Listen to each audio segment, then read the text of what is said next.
कल हमने पढ़ा था सरफेस एरिया, आज हम पढ़ेंगे वॉल्यूम। अब वॉल्यूम पढ़ने से पहले थोड़ा सा डिफरेंस आप समझ लीजिए, वॉल्यूम एंड कैपेसिटी दोनों में डिफरेंस क्या है। वॉल्यूम क्या होते हैं? Volume refers to the amount of space occupied by an object. कोई भी ऑब्जेक्ट जितनी जगह घेरता है, जितना स्थान घेरता है, जो स्पेस ऑक्यूपाइड करता है, वो क्या होता है? वॉल्यूम। और उसके अंदर कितना सामान आ सकता है, वो अपने अंदर कितना स्पेस रखता है, कितना अमाउंट ऑफ मतलब क्वांटिटी कंटेन कर सकता है, वो क्या होता है? कैपेसिटी। क्या होती है वो? कैपेसिटी। अब जैसे देखिए, ये डस्टर है, सॉलिड है, तो ये जो डस्टर है ये सॉलिड है। Fish shape of this duster cuboid. Fish shape का है ये, क्यूबॉइड शेप। अब ये भी कोई ना कोई जगह तो घेर रहा है, कोई ना कोई स्पेस को ऑक्यूपाइड कर रहा है, तो इसका वॉल्यूम है, लेकिन इसकी कैपेसिटी कितनी है? 0, बिकॉज इट इज सॉलिड। इसके अंदर कुछ सामान आ सकता है? नहीं आ सकता, तो इसकी कैपेसिटी कितनी है? 0, लेकिन इसका वॉल्यूम होता है। समझ में आ गया?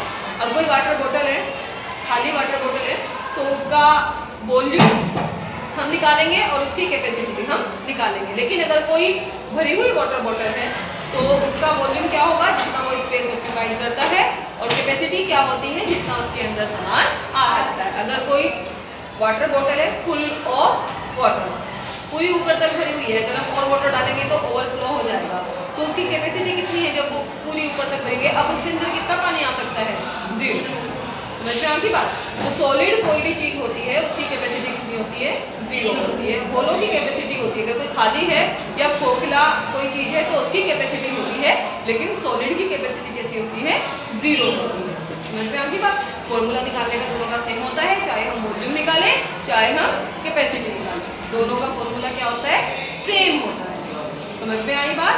लेकिन वॉल्यूम का जो हमारी यूनिट होती है वो सेंटीमीटर क्यूब या मीटर क्यूब होती है, और कैपेसिटी की जो यूनिट होती है वो लीटर या मिलीलीटर।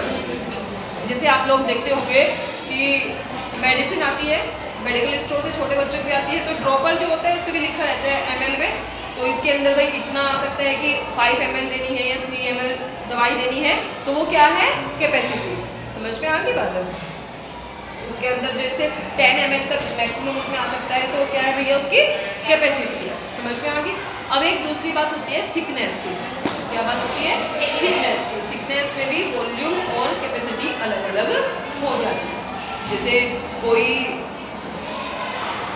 हमारा कंटेनर है, इतना मोटा है, सपोज करो उसकी कुछ थिकनेस है, तो उसके अंदर जितना वो कंटेन कर सकता है, अपने अंदर जितना होल्ड कर सकता है, वो उसकी कैपेसिटी है। और थिकनेस को मिलाकर, जैसे ये है कोई वाटर बोतल है, ये इस तरीके से है, और ये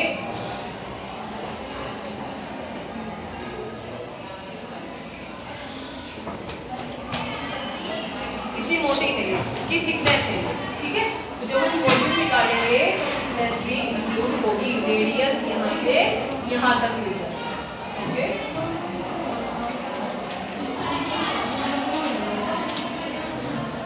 और जब हम कैपेसिटी तो है इसके अंदर जितना ये अपने अंदर कंटेन कर सकता है, जितना अमाउंट ऑफ वाटर या अमाउंट ऑफ मिल्क, कुछ भी जो इसके अंदर आ सकता है, वो है इसकी कैपेसिटी। और वॉल्यूम जितना ये ऑब्जेक्ट स्पेस ऑक्यूपाइड कर रहा है, जितना स्थान घेर रहा है, जितनी जगह घेर रहा है, वो क्या है? इसका वॉल्यूम। ओके।